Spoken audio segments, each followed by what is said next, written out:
25 जून 1975 की रात। ये वो तारीख है जब भारत के लोकतंत्र की धड़कनें लगभग रुक गई थीं। सच में एक ठहराव सा आ गया था। आज हमारे सामने पत्रकार कूमी कपूर की किताब the emergency a personal history है, और ये कोई दूर से लिखी गई इतिहास की किताब नहीं है। नहीं, बिल्कुल नहीं। ये एक चश्मदीद गवाह की आप बीती है, जिसने उस 21 महीने के काले दौर को जिया, महसूस किया। और हमारा मकसद आज यही है कि इस किताब के पन्नों से उस खौफ, उस आतंक और उस हिम्मत की कहानी को निकालें जो सेंसरशिप के अंधेरे में कहीं दब गई थी। और ये कहानी शुरू होती है एक अजीब सी खामोशी से। हाँ, किताब में कूमी कपूर लिखती हैं कि 26 जून की सुबह जब वो उठी तो सड़कों पर एक अजीब सा सन्नाटा था। अखबार नहीं आए थे। अखबार नहीं आए थे, और ये किसी आने वाले तूफान का संकेत था। एक ऐसा तूफान जिसने देश के हर नागरिक के मौलिक अधिकारों को छीन लिया और सत्ता को एक माँ बेटे मतलब इंदिरा और संजय गांधी के हाथों में केंद्रित कर दिया। तो चलिए इस कहानी को वहीं से शुरू करते हैं जहां इसकी नींव रखी गई। 12 जून 1975 इलाहाबाद हाई कोर्ट का वो ऐतिहासिक फैसला। हाँ, जस्टिस जगमोहन लाल सिन्हा ने प्रधानमंत्री इंदिरा गांधी को रायबरेली चुनाव में धांधली का दोषी पाया और उनकी संसद सदस्यता 6 साल के लिए रद्द कर दी। ये भारतीय राजनीति में एक भूचाल जैसा था। बिल्कुल एक भूचाल था, लेकिन किताब ये बताती है कि इमरजेंसी का बीज वो इस फैसले से बहुत पहले बोया जा चुका था। अच्छा। हाँ, 8 जनवरी 1975 को ही, यानी फैसले से करीब 5 महीने पहले, पश्चिम बंगाल के तत्कालीन मुख्यमंत्री सिद्धार्थ शंकर रे ने इंदिरा गांधी को एक चिट्ठी में आंतरिक आपातकाल लगाने का पूरा मतलब कानूनी खाका बनाकर दे दिया था। मतलब तैयारी पहले से ही चल रही थी। हाँ, बस एक बहाने का इंतजार था। और वो बहाना 25 जून की रात को इस्तेमाल किया गया। किताब के मुताबिक उस रात जो हुआ वो किसी लोकतांत्रिक देश में कल्पना से भी परे है। रात करीब 10:30 बजे गृह मंत्री ब्रह्मानंद रेड्डी को बुलाया जाता है, पर उनसे सलाह नहीं ली जाती। नहीं, उन्हें बस बताया जाता है कि फैसला हो चुका है।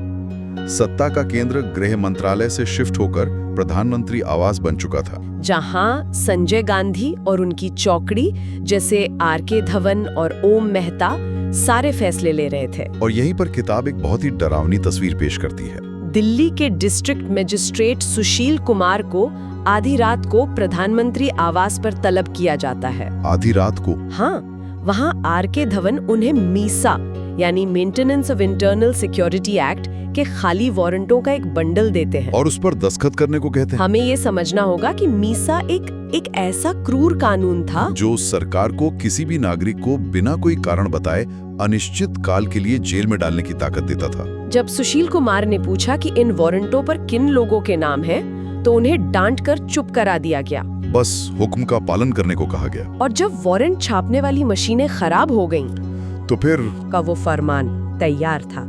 ये सोचने वाली बात है कि कैसे एक पूरी प्रशासनिक मशीनरी ने बिना सवाल किए घुटने टेक दिए। एक डिस्ट्रिक्ट मजिस्ट्रेट जिसका काम कानून की रक्षा करना है, उसे ही गैर कानूनी काम करने पे मजबूर किया जा रहा था। और यहीं से उस दौर की शुरुआत हुई जहां विवेक पर डर हावी हो गया, और इस डर का सबसे बड़ा चेहरा थे संजय गांधी। संजय गांधी उस वक्त सिर्फ 28 साल के थे, कोई सरकारी पद नहीं था। लेकिन किताब उन्हें एक्स्ट्रा कॉन्स्टिट्यूशनल अथॉरिटी कहती है। इसका मतलब क्या है? इसका मतलब है एक ऐसी ताकत जो संविधान और कानून के दायरे से बाहर काम कर रही थी, जिसके पास कोई जवाबदेही नहीं थी। और किताब बताती है कि इंदिरा गांधी पर उनका लगभग पूरा कंट्रोल था। वो अपने बेटे की कोई आलोचना बर्दाश्त नहीं कर सकती थी। जो संजय की बात से सहमत नहीं होता, वो इंदिरा का दुश्मन बन जाता। और इस तरह संजय ने अपने आसपास वफादारों की एक ऐसी मंडली बना ली थी जो सिर्फ उनके हुक्म का पालन करती थी। और इस बेहिसाब ताकत का इस्तेमाल दिल्ली की सड़कों पर साफ दिखाई दिया। संजय के 5 सूत्री कार्यक्रम में 2 सबसे भयानक अध्याय थे: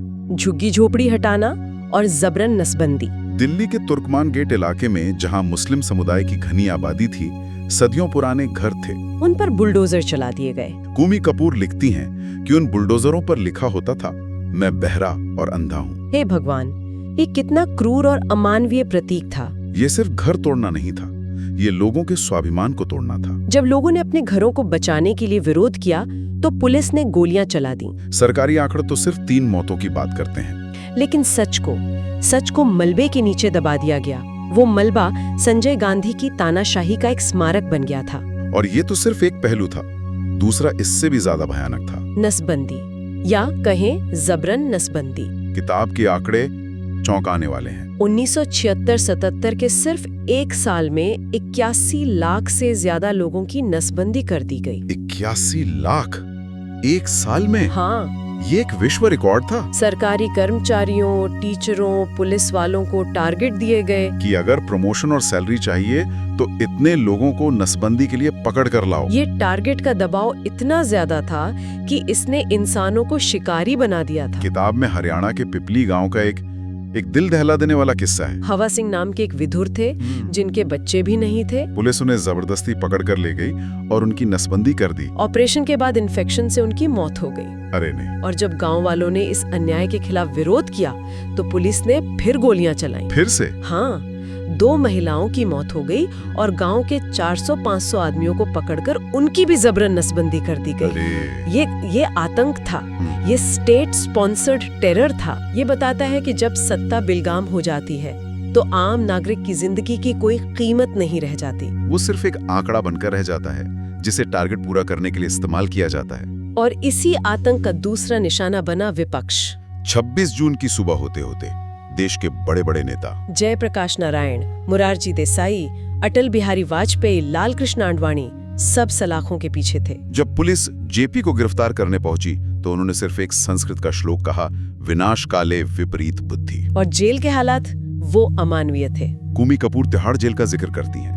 उसकी क्षमता सिर्फ 750 कैदियों की थी, लेकिन वहाँ 4250 लोग ठूंस दिए गए थे। पत्रकार कुलदीप नैयर, जिन्हें बाद में गिरफ्तार किया गया था, उन्होंने लिखा कि दाल ऐसी थी जैसे गर्म पानी में हल्दी घोल दी गई हो, जिस पर मक्खियां तैरती थीं। और बदबू इतनी कि अगरबत्ती भी काम नहीं करती थी। जो नेता बाहर रह गए जैसे जॉर्ज फर्नांडिस, वो अंडरग्राउंड हो गए। उन्होंने बड़ौदा डायनामाइट केस के जरिए रेलवे लाइनों को उड़ाकर सरकार के कामकाज को ठप करने की कोशिश की।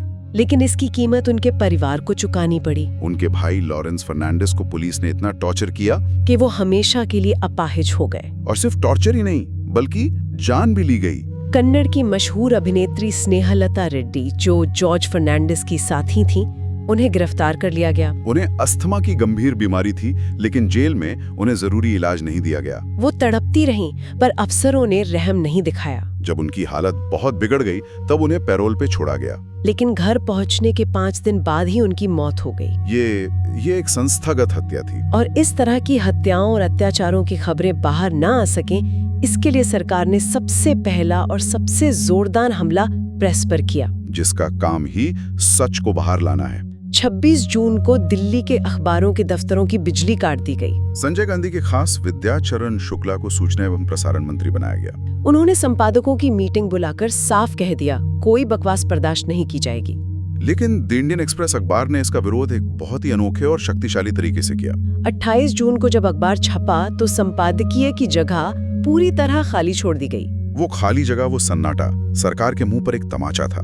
कूमी कपूर और उनके पति वीरेंद्र कपूर, जो खुद पत्रकार थे, उन्होंने इस खौफ को बहुत करीब से महसूस किया। किताब में वो लिखती हैं कि उनके घर पर पुलिस की नजर थी, उनके पीछे जासूस लगे रहते थे। एक बार जब वो दिल्ली प्रशासन के एक दफ्तर में कीमतों पर रिपोर्टिंग करने गईं, तो उनके पीछे लगे जासूसों ने उस सरकारी अफसर से ही पूछताछ शुरू कर दी कि वो उन्हें क्या जानकारी दे रहे थे। ये डर का माहौल था। यहाँ तक कि सरकारी मीडिया, वो तो पूरी तरह प्रोपेगेंडा का हथियार बन चुका था। ऑल इंडिया रेडियो का मजाक में नाम ही ऑल इंदिरा रेडियो पड़ गया था। किताब के मुताबिक जनवरी 1976 से जनवरी 1977 के बीच सिर्फ एक साल में रेडियो पर संजय गांधी पर 192 खबरें चलाई गई। हर तरफ सिर्फ इंदिरा और संजय का गुणगान था। एक तरफ ये प्रोपेगेंडा चल रहा था, ट्रेनें समय पर चल रही हैं, बातें कम काम ज्यादा। लेकिन इस दिखावटी अनुशासन की कीमत देश आजादी से चुका रहा था।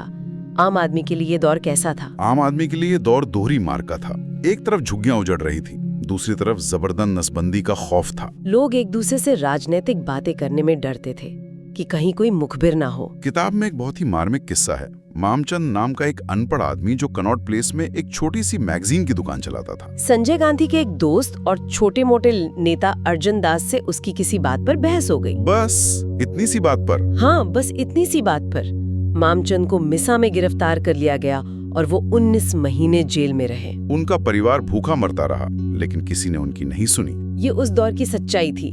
कानून का राज खत्म हो चुका था, अब सिर्फ एक परिवार और उसके वफादारों की मनमानी चल रही थी। लेकिन हर तानाशाही एक गलती जरूर करती है। वो जनता की खामोशी को अपनी जीत मान लेती है। इंदिरा गांधी को भी अपनी खुफिया एजेंसियों ने यही रिपोर्ट दी कि जनता उनके साथ है, विपक्ष टूट चुका है और चुनाव कराने का ये सबसे सही समय है। 18 जनवरी 1977 को उन्होंने अचानक लोकसभा चुनाव की घोषणा कर दी। और ये उनकी सबसे बड़ी राजनीतिक भूल साबित हुई। जैसे ही चुनाव की घोषणा हुई और नेताओं को जेल से रिहा किया गया, लोगों का दबा हुआ गुस्सा एक सैलाब की तरह बाहर आ गया। जगजीवन राम जैसे बड़े नेता ने कांग्रेस छोड़ दी, जिससे पार्टी को बहुत बड़ा झटका लगा। सारी विपक्षी पार्टियां एक होकर जनता पार्टी के झंडे तले आ गई। और जब मार्च 1977 में नतीजे आए तो इंदिरा गांधी और संजय गांधी समेत पूरी दुनिया चौंक गई। जनता पार्टी को प्रचंड बहुमत मिला। कांग्रेस सिर्फ 153 सीट्स पर सिमट गई और उत्तर भारत में तो उसका लगभग सुपड़ा ही साफ हो गया। और सबसे बड़ी खबर,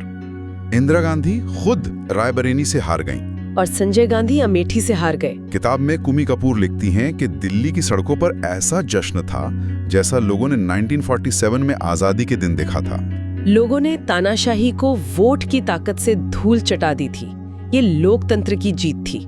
चुनाव के बाद जनता पार्टी की सरकार बनी और मोरारजी देसाई प्रधानमंत्री बने। और इमरजेंसी के अत्याचारों की जांच के लिए सुप्रीम कोर्ट के रिटायर्ड जज J.C. शाह की अध्यक्षता में शाह कमीशन का गठन किया गया। कमीशन की रिपोर्ट में दिल दहला देने वाले खुलासे हुए। पता चला कि कैसे संजय गांधी के एक इशारे पर अफसर काम करते थे, कैसे निर्दोष लोगों को प्रताड़ित किया गया। दिल्ली के लेफ्टिनेंट गवर्नर किशन चंद, जिन पर संजय गांधी के गैर कानूनी आदेश मानने के गंभीर आरोप थे, उन्होंने कमीशन की रिपोर्ट आने के बाद शर्मिंदगी में कुएं में कूदकर आत्महत्या कर ली। अपने सुसाइड नोट में उन्होंने लिखा कि वो मौत को गले लगा रहे हैं क्योंकि उनसे बेहतर जिंदगी की उम्मीद नहीं की जा सकती। ये सब हमें एक बहुत बड़े सवाल पर लाके खड़ा करता है। ये सब हुआ कैसे? इसमें संस्थाओं की क्या भूमिका थी, खासकर न्यायपालिका की? हाँ, किताब में सुप्रीम कोर्ट के उस फैसले का जिक्र है जिसे भारतीय लोकतंत्र का सबसे काला दिन कहा जाता है, हेबियस कॉर्पस केस, जिसमें 4-1 के बहुमत से फैसला आया कि इमरजेंसी में सरकार अगर किसी की जान भी ले ले तो नागरिक अदालत का दरवाजा नहीं खटखटा सकता। ये फैसला सुनना ही अपने आप में खौफनाक है। इसका मतलब था कि जीवन का अधिकार, जो सबसे मौलिक अधिकार है, उसे ही छीन लिया गया था। लेकिन उस अंधेरे में एक रोशनी की किरण थे जस्टिस H.R. खन्ना। वो अकेले जज थे जिन्होंने इस फैसले से असहमति जताई। उन्होंने लिखा कि जीवन और स्वतंत्रता का अधिकार संविधान से नहीं मिलता, ये इंसान को जन्म से मिलता है और कोई भी सरकार इसे छीन नहीं सकती। जस्टिस खन्ना जानते थे कि इस हिम्मत की उन्हें कीमत चुकानी पड़ेगी। वो चीफ जस्टिस बनने की लाइन में सबसे आगे थे, लेकिन इंदिरा गांधी ने उन्हें नजरअंदाज करके जूनियर जज को चीफ जस्टिस बना दिया। जस्टिस खन्ना ने स्वाभिमान के साथ इस्तीफा दे दिया, लेकिन वो इतिहास में हमेशा के लिए अमर हो गए। और यही इमरजेंसी का सबसे बड़ा सबक है। यह हमें सिखाती है कि लोकतंत्र संविधान की किताब में लिखे कुछ शब्दों का नाम नहीं है। लोकतंत्र तब जिंदा रहता है जब प्रेस सवाल पूछने की हिम्मत रखता है, जब अदालतें बिना डरे सच का साथ देती हैं, और जब आम नागरिक अन्याय के खिलाफ खड़ा होता है। वो 21 महीने हमें याद दिलाते हैं कि ये सब कितना नाजुक है और इसे किसी भी कीमत पर बचा कर रखना कितना जरूरी है। बिल्कुल। और कुमी कपूर की ये किताब हमें एक बहुत ही जरूरी सवाल पर सोचने को मजबूर करती है। जब सारी संस्थाएं एक एक करके झुक रही थी, तब जस्टिस खन्ना जैसे कुछ लोगों का व्यक्तिगत विवेक ही लोकतंत्र की आखिरी उम्मीद बनकर खड़ा था। ये हमें सोचने पर मजबूर करता है कि क्या किसी भी लोकतंत्र का अंतिम सुरक्षा कवच कानून की किताबों से ज्यादा नागरिकों के अपने ज़मीर और उनकी हिम्मत में होता है? तो ये कहानी हमें सोचने पर मजबूर करती है। आपको क्या लगता है, क्या आज के दौर में इमरजेंसी जैसे हालात वापस आ सकते हैं? अपनी राय नीचे कमेंट्स में जरूर बताएं और इमरजेंसी के बारे में आप पहले से कितना जानते थे, ये भी हमें बताइए। अगर इतिहास के ऐसे ही अनकहे सच आपको पसंद है तो इस पड़ताल को लाइक करें और द डीप डाइव को सब्सक्राइब करना ना भूलें। हम जल्द ही एक और गहरी पड़ताल के साथ लौटेंगे।